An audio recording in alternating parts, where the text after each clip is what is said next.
It is so important for parents to have options and choices when it comes to their kids' education. Here's Jeanne Allen. She is the founder and president of the Center for Education Reform, and Josh Kern, the executive director of Thurgood Marshall, a charter high school in Washington, D.C. We've been following this girl called Mercedes. Her family has struggled. She is the quintessential kind of student where mom is struggling, the family is struggling, but they do good. She works hard. She goes in. She gets a voucher. She goes to school, and then the voucher is taken away. And this isn't just happening to her. This is happening all across Washington, D.C., and for the life of me, I can't figure out why, except for special interest. Anybody want to take that one? I think it's also really a certain level of ignorance. And I don't mean stupidity, I mean a lack of understanding, really, and appreciation for how bad things really are in some of the schools that prevents children from getting an education. Who's ignorant? I mean, all you have to do is look at some of the neighborhoods that these schools are in and see the way they're run. I mean, I got to believe that the teachers feel trapped in these schools as well. Teachers feel like they're victims, parents feel like they're victims, and it's not that there aren't great people who are opposed to this program, right, who don't understand that there is an issue, but they do think if they keep putting more money, keep giving it time, keep giving the adults jobs, that somehow will solve the problem. We've just seen that's simply not the case. And I think Jeanne's right. I mean, the number one argument against the voucher program is that it's argued that it's siphoning money away from the public school system. In Washington, D.C., it's twice as expensive to send them to a public school as it is to one of these other schools. That's not throwing money at the problem. That's saving money and improving education. Where is the disconnect here? But they don't control it, Glenn. See, if you don't control the money, then you don't think you can control the result.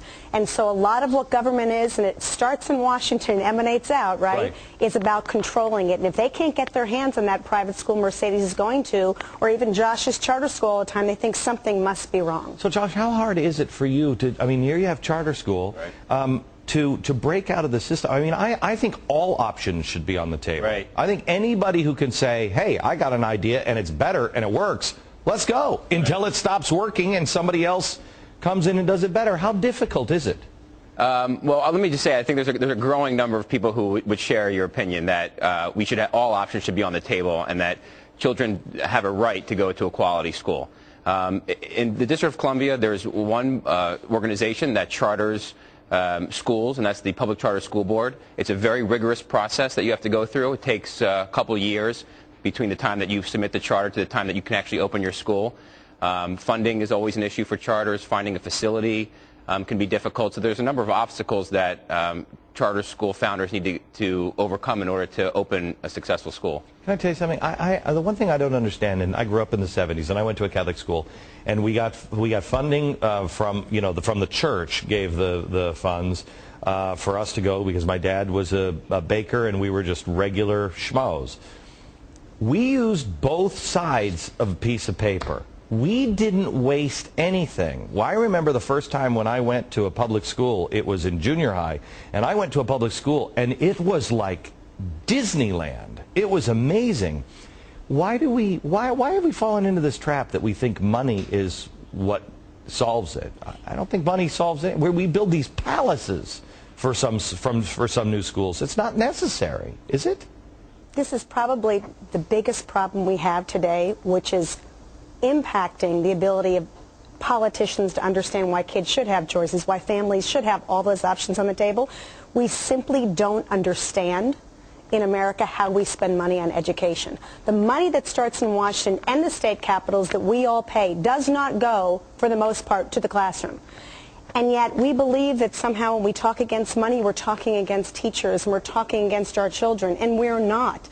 The majority of that money gets siphoned off through rules and government and bureaucracy. Right.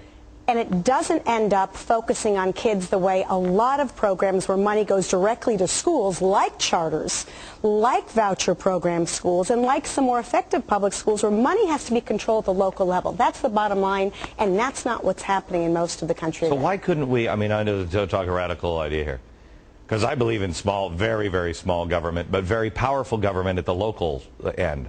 What is the argument against getting rid of a big federal bureaucracy and saying, let the local people do it?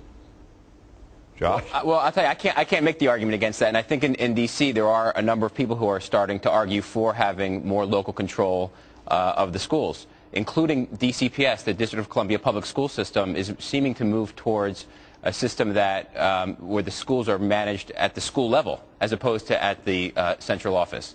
I think our chancellor there and our mayor there seem to be moving in that direction, and we're obviously very supportive of that. We have more on your children's future and some of the insane things that are going on in schools, or better yet, not going on in schools, next.